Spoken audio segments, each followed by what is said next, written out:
Alright guys, welcome back to another video, and in this tutorial I want to show you guys how to do some basic transformations on your image. And by transformation I mean things like resize, flip, rotate, like stretch. So let's go ahead and get started, and I think I'm going to use this picture, me as a baby, for this tutorial. So I'll name it baby Bucky. Image, open, baby.jpg, and let's just go ahead and show this first. So baby show. Alright, so let's see what we're starting with. So this is the basic image that we're going to be manipulating, and the first transformation I want to show you guys is just how to resize it. So let me actually see. So the image size of this is 450 by 341. But say we were making like a website or something, or just a piece of software, and we wanted to take an image and make it square so it fit perfectly into our profile. Now what we can do is actually cut out a square from somewhere in the middle, and I already showed you guys how to cut it. But if you just want to pretty much take the image and resize it into a square, this is what you do. Just name this square baby, and I'll set this equal to baby, which is your original file, your original photo, and the function is called resize. And what it does is it takes a tuple, so make sure you add these double parentheses right here. These outside ones are for the function parameters, and these inside ones is pretty much the tuple itself.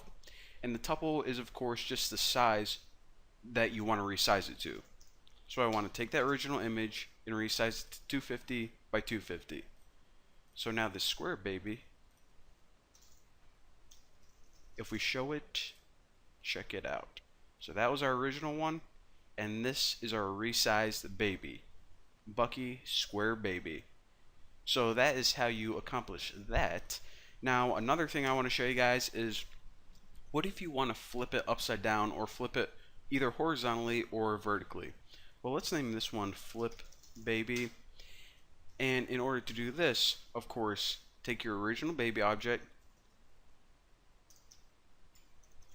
and the function is actually called transpose, and this is actually you use the same function whether you want to flip it or rotate it.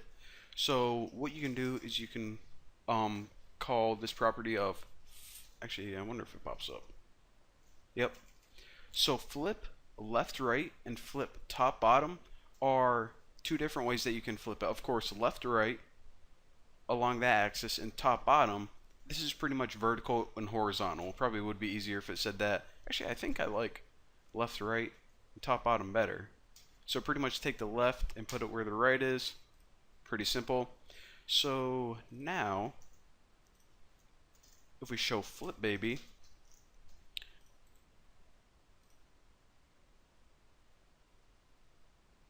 we can see you have three different transformations. That was our original one, that was the square one, and this is the flip baby. Now remember, I flipped it left and right, so that's why it didn't flip upside down. That would be top bottom. Left and right means pretty much just flip it along that axis. So let me just close all of these. This is getting kind of messy. And the last one I want to show you guys is this. Might as well type it out. So you can do spin baby, and what this does is if you call baby.transpose, you can call image.rotate. Now as you can see, as soon as I type R, we have a couple properties that pop up: rotate 180, 270, and 90. So let me just go ahead and rotate it in 90 degrees. Actually, if we rotated this image 180 degrees, think about what it does. It pretty much just takes it and flips it upside down. So it achieves the same effect as flip top bottom, but if we just rotate it 90 degrees, then I'll show you guys what it does right here. It'll look like it's on its side pretty much. So let's run all those again and check it out. Original one, square, flipped, and rotated. Pretty sweet. So those are just some real quick, simple transformations. And I spelled square wrong. Huh, interesting. But anyways, there you go. Again, to square it up, it's resize. And for your other transformations, you use the transpose class, or excuse me, the function. So well, there you go. In the next tutorial, I'm going to be showing you guys how to convert one image mode to another image mode. It's going to be sweet, so I'll see you then.